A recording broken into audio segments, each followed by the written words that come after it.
Hello বন্ধুগণ, কেমন আছেন সবাই? আশা করি ভালো আছেন, আমিও ভালো আছি। সকালবেলা ঘুম থেকে উঠে ছেলেকে এভাবে উম্মা দিয়ে খাট থেকে নামার অন্যরকম দিনটা যায় আর কি। আমি প্রায় এই কাজটা করে থাকি, আমার খুবই ভালো লাগে। ওকে উঠে গিয়েছিল পায়ে নিয়ে, আবার ঘুম পাড়িয়ে চতুর্দিকে কম্বল দিয়ে একদম আরাম টারাম করে ঘুম পাড়িয়ে দিচ্ছি। এখন বেশ অনেকক্ষণই ঘুমাবে।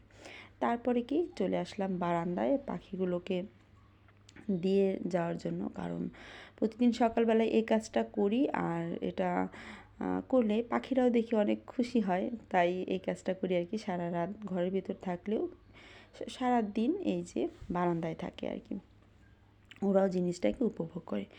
এখন চলে যাব স্নানে, আর স্নান করার আগে আমি চুলটা ভালোভাবে আঁচড়ে নিচ্ছিলাম।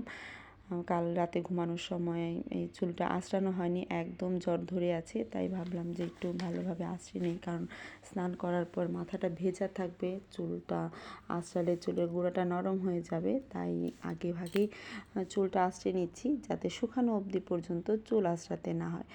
আর কি পরিমাণ চুলে জ্বর ধরেছে সেটা আপনারা আমার চেহারা দেখেই বুঝতে পারছেন, কারণ প্রচুর পরিমাণ কালকে রাতে মাথা আঁচড়ানো হয়নি আর কি, যার কারণে।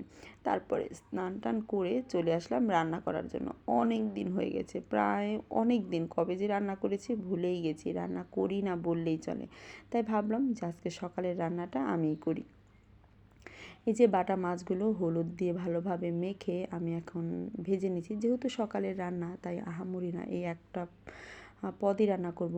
আর খাবার জন্য ডাল আছে কালকের, আর হলো একটা ভাজা আছে, তাই ওইভাবে না, শুধু এই তরকারিটাই রান্না করব।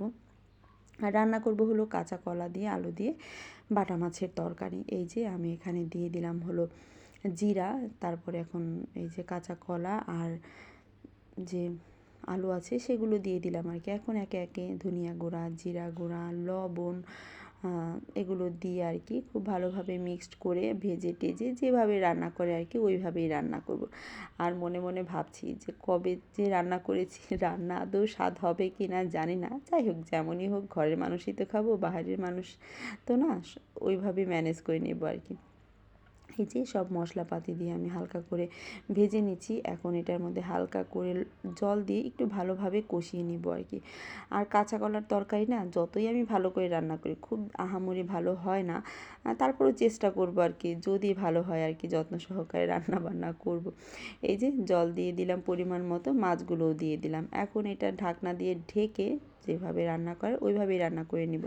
আর ওইভাবে রান্না দেখালাম না, কারণ এইটা রান্না করার সাথে সাথে আমার ছেলে উঠে কান্নাকাটি করতে থাকে, আমি চলে যাই, বাদবাকিগুলো মাই করে নেয়। ছেলের জন্য দুধ এনেছিলাম, প্যাকেট করা নিয়ে হয়ে গেছে। আজ এ পর্যন্তই, আশা করি ব্লগটা ভালো লেগেছে। টাটা।